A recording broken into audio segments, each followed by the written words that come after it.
Welcome again, and thank you to the press for being here. We feel strongly this is an important story worth telling. My name is Joel Miller. I'm the pastor here at Columbus Mennonite Church. Edith has been living here for over 2 years, and over that time, her story has really become the public face of immigration and unjust immigration practices here in Central Ohio. That families are being separated not just at the border, but here and around the country. And this community here is just a small representation of the group that has heard her story, that has gathered around her, and come to be friends and advocates of our neighbor Edith. So we're going to hear from Edith and then Secretary Castro. Good morning, everyone. Thank you for coming to support us again. You always be here every time when we have some events, and thank you to Julian Castro to join us to come to hear my story, to come here to show his support, for all the immigrant community. It's not only my case, but it's more than 1 million people living in the down to the shadows. And I feel happy he came here because he now has power to can support us, and he can be a president in 2021. And thank you again, Julian, for coming and support my family, for coming and hear my story. My story is one example for more families, for millions of families. Thank you so much again, and thank you, everybody. I feel happy to have so many people today, and thank you for always support my family. Julian.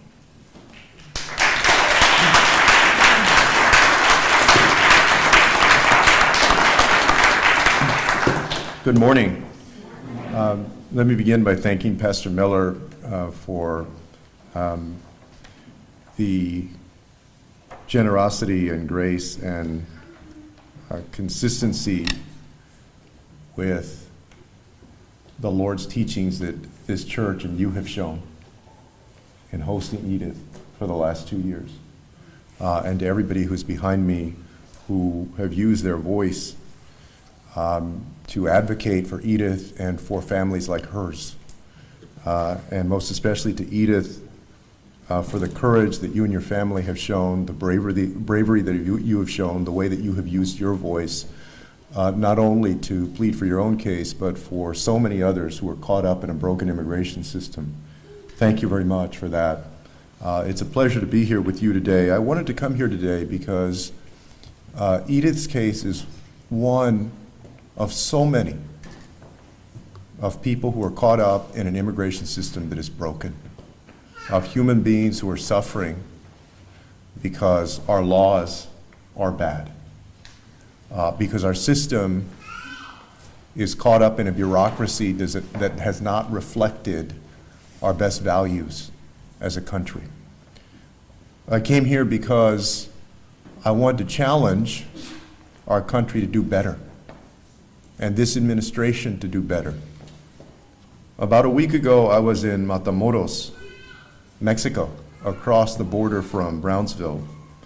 And there I saw the effects of the Remain in Mexico policy that this administration has put in place, of people who are seeking asylum who are now required to wait in Mexico as their case is adjudicated. What I saw there were more than 1,000 people, including a lot of children, without clean water, without enough food to eat. I saw a woman with her 20-day-old baby on her lap that was swatting away flies from the baby, and people who are desperate for a better life in this country. We need to address the plight of people who are suffering there as part of that policy, but we also need to address the plight of the people who are here. And I agree to bring attention to the fact that family separation is not only happening at the border, but also in the United States, and of families who have been here for many, many years, of families like Edith's that include children who are American citizens. These are mixed status families who have put down roots here, who have made the economy grow here, who, except for a piece of paper, are fully American. What this administration should do is ensure that Edith and individuals like her can stay in the United States. And during the course of this campaign, we have been trying to be bold and fearless on the issue of immigration and to speak up for the most vulnerable people in our country and people who are seeking a better life in this country. To say that we can treat people with compassion and with common sense instead of with cruelty, like this administration has. I believe that in January of 2021, we're going to have an opportunity to fix this broken immigration system. And that begins by making sure that people like Edith can stay here in the United States and eventually get on a pathway to citizenship. And that we stop playing games who are seeking asylum at our border, that we reach out to countries like Honduras, El Salvador, and Guatemala and partner with them so that people can find safety and opportunity in their home country without having to make the dangerous journey to the United States.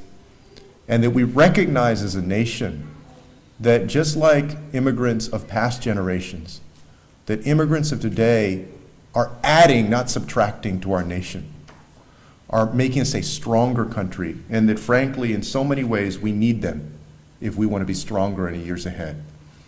And so, Edith, as I pledged to you in our conversation, we will be there fighting with you, doing what we can to make sure that our country moves in the right direction.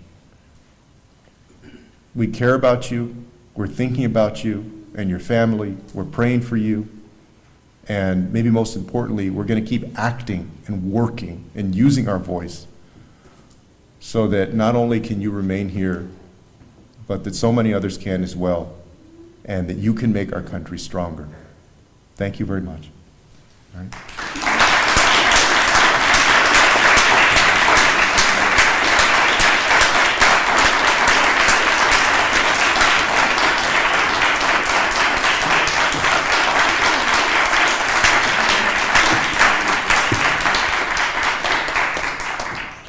A little time for questions? Sure. Okay. Are there questions for Secretary Castro or for Edith?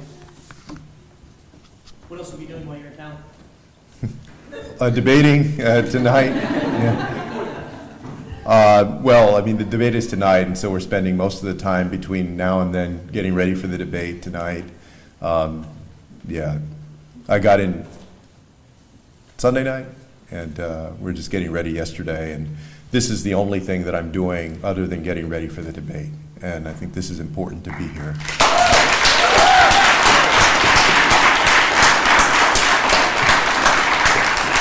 But thank you for the question. Are you surprised there are not other candidates here with you? Look, I know that that there are other candidates that in their heart and in what they've proposed also care very much about Edith and families like Edith's. And so I think there are a lot of us in this campaign that have the heart and the plan for helping people like Edith and their family. Secretary Castro, Yeah. you mentioned January 2021 being a time where maybe Edith's life could change. What would be your plan to make sure that maybe could be saved from deportation if you were to become president on your first day in office? Well, under my plan, Edith and individuals like her would be able to stay here, and we would be working on getting them on a pathway to citizenship so that she would not have to worry about leaving this church and being deported. I want to make sure that immediately we have the opportunity to ensure peace of mind for people and work with Congress so that we can get people on a pathway to citizenship. If that is not possible, or even as we work with Congress, I also think that we need to look at how we can expand what the Obama administration did with DAPA. I know that that's tied up in the courts, but I still believe that there's a way that we can constitutionally help make sure administratively that people are able to stay here as well. The only people that I have said that that would be subject to deportation are those people who have committed a serious crime, which people should know is a very tiny fraction of the overall undocumented immigrant population. The president uses them, exaggerates how many of those folks there are, but outside of that, the vast, vast majority of people who are here are just like Edith, law-abiding. They have been wonderful in this country. They have families here, and we would make sure that they're able to stay here. So they'll be protected from deportation? Yes, she would not be deported. Only, as I said,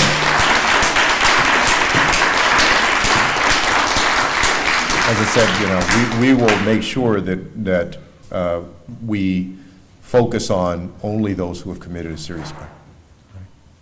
Are you seeing any kind of progress in DC on these issues? I see progress in the Democratic Party for sure. And I believe that my campaign and a couple of other campaigns have been part of that progress. And I also see progress, I think, in the hearts of the American people. Because, and this is one of the reasons that I thank Edith for what she's done, the most powerful thing that has happened in the last few years, I think, that has helped change public opinion or improve public opinion toward undocumented immigrants who are dealing with this broken system are the stories that people have heard that have humanized families.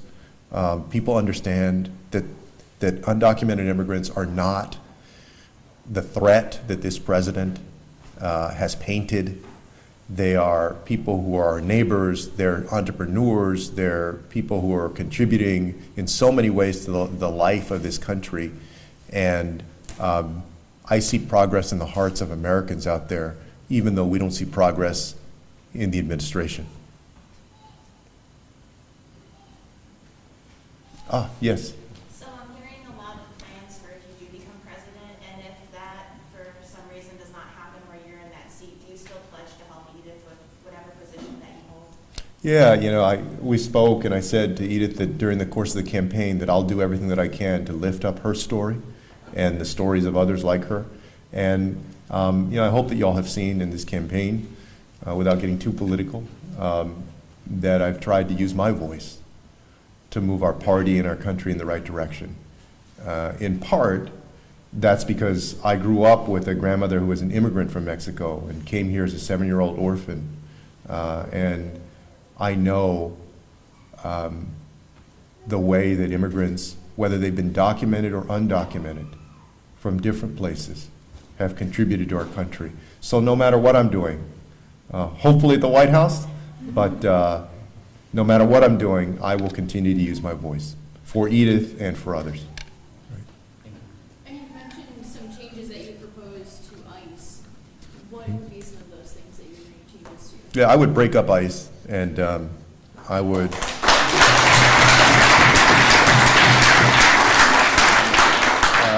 ICE is a relatively new agency. It was formed right after 9/11, and I think in so many ways it's gone overboard with a toxic culture.